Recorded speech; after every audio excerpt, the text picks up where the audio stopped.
He's all gone. We'll sit on the chair. Is there a birdie in here?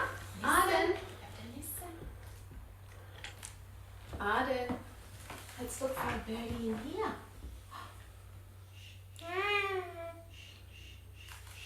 Good listening. You heard the baby. Don't cry, baby. Here was the baby. Say bye, baby. Bye. Bye, baby. Oh, what else is in here? Have a listen. Arden, look. Mummy's found the dogs.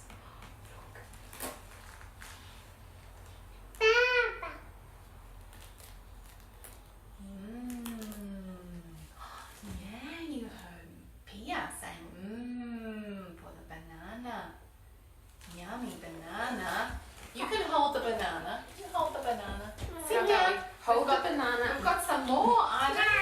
Nana. Yum, yum, yum, yum, yum.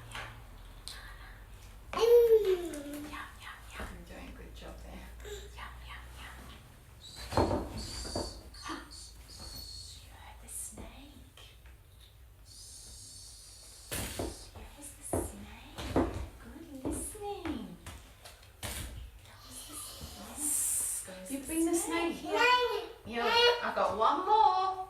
Sit down. You have to sit down and I'll get one more. Show Mummy the snake.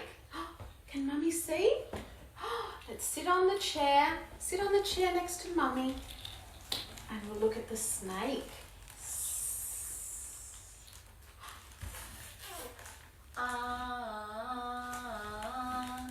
You heard the aeroplane going. Mummy heard it too. Yeah, you heard the airplane, and look, they're all gone. All gone. All the toys are gone.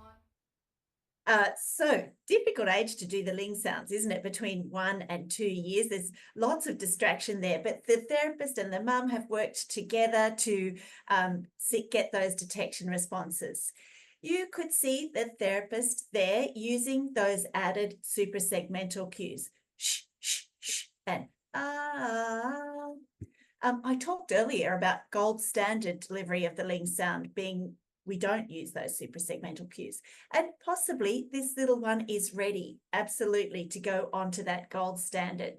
There's signs that she's actually ready to go onto that imitation response. She's already using spontaneous words, nana, and copying some sounds. So we want to try and get to that imitation response as soon as possible. I'm sure there's lots of reasons that the therapist chose to use those suprasegmental cues there. For a start, there's a big camera crew in that room and they want to get very clear detection responses, which they did get. The mum did a great job distracting her child. She kept herself very, very quiet. She kept herself still to as much as she could to try and keep the child's attention calm. It's kind of a bit of a skill, isn't it, to be deliberately boring so that the child will be able to attend to that auditory cue. Let's now look at an imitation response.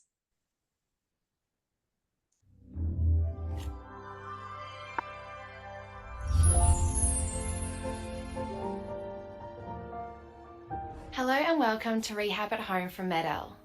In this series, we will show you some simple activities that you can do at home to help your child with their listening and speaking.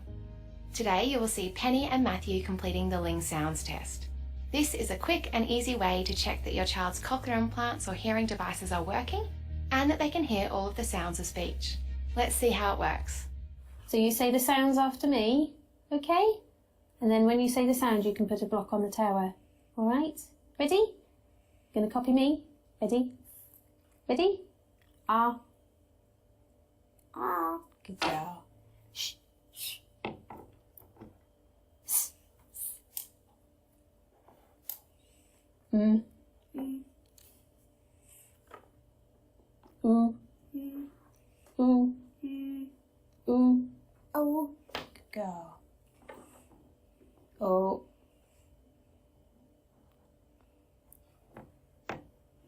Good girl. Uh-oh. Uh-oh. Uh-oh. Ah. Shh.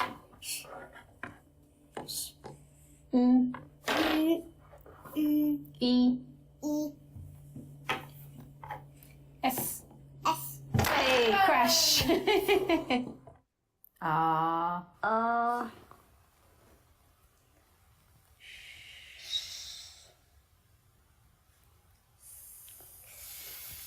Mm.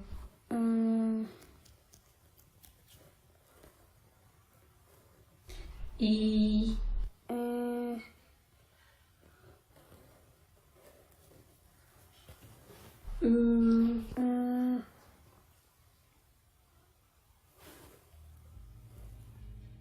Matthew and Penny were both able to imitate all of the Ling sounds.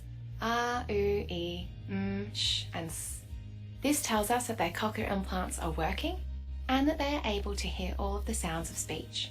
You should complete the Ling Sounds test every morning to ensure that your child is ready to listen and learn with their cochlear implants.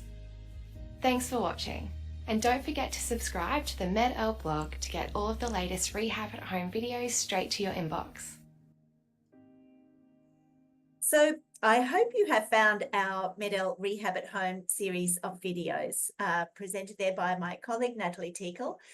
This is a really great set of videos that you can share with the families that you work with to give them some they can watch these at home and revise how to do the Ling sounds and a bit of information about the Ling sounds. Really great practice to encourage your families to demonstrate to you how they do the Ling Sound Test, because you probably picked up what one of the mums there said S, which is not how we want the Ling sounds delivered. So encouraging your families to show and share how they do the Ling sounds at home can help you coach them to deliver those sounds to get the best possible information from this test. Let's talk about some important considerations when delivering the Ling Sound Test.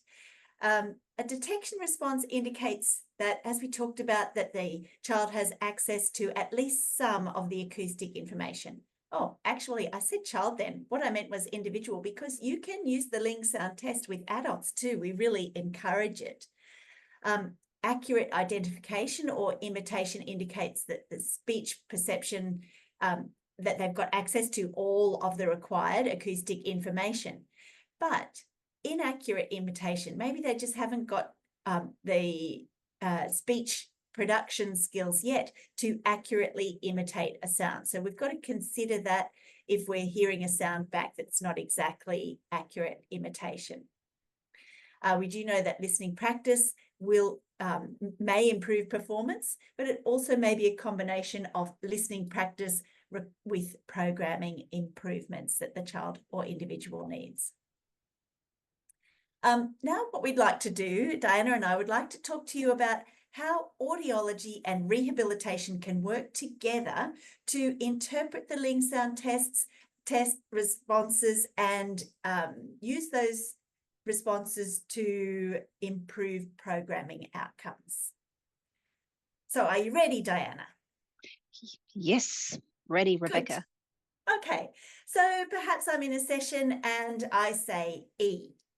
And I'm waiting for the child's response and the child says, ooh. I'm thinking to myself, well, we've got an imitation response. It's not the imitation response that I want.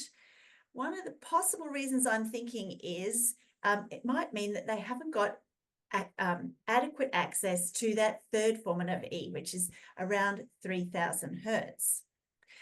So I'm going to contact the audiologist. Ideally, I've got really easy access to the audiologist, or maybe I'm going to email, maybe I'm going to phone, and say, just talk about my observations in the session.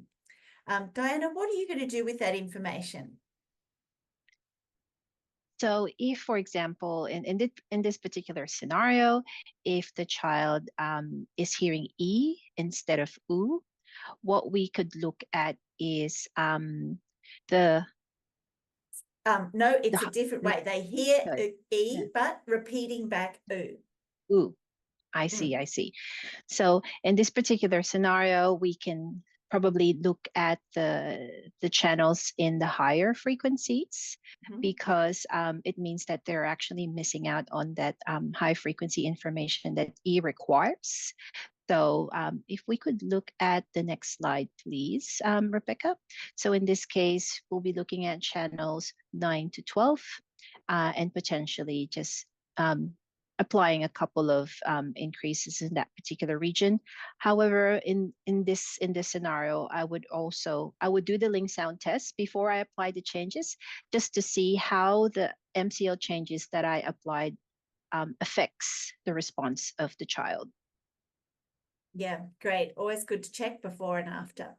Mm-hmm. What about this one where we're saying E and the child says something unusual? Maybe I'm thinking to myself, well, here they're maybe not getting the low frequency information. The fact that the child says, well, it's an unvoiced sound, whereas E is a voiced sound. Maybe they're not getting the voicing information that comes in at the low frequencies. Mm-hmm. So those voicing cues are around 300 to 500 hertz. What's your thinking there, Diana? What's kind of responses would you like to change in the programming? So in this scenario, then I would look at the low frequency channels. So potentially that's electrode 1 to 4, and then again apply some changes. However, knowing that information, probably you've already done the Ling Sound Test, apply the changes, and then test again and see if there's any effect to the MCL adjustments that you just created or did. Great, thanks. What about this scenario when we're delivering the sound shh? And I hope you heard that one. And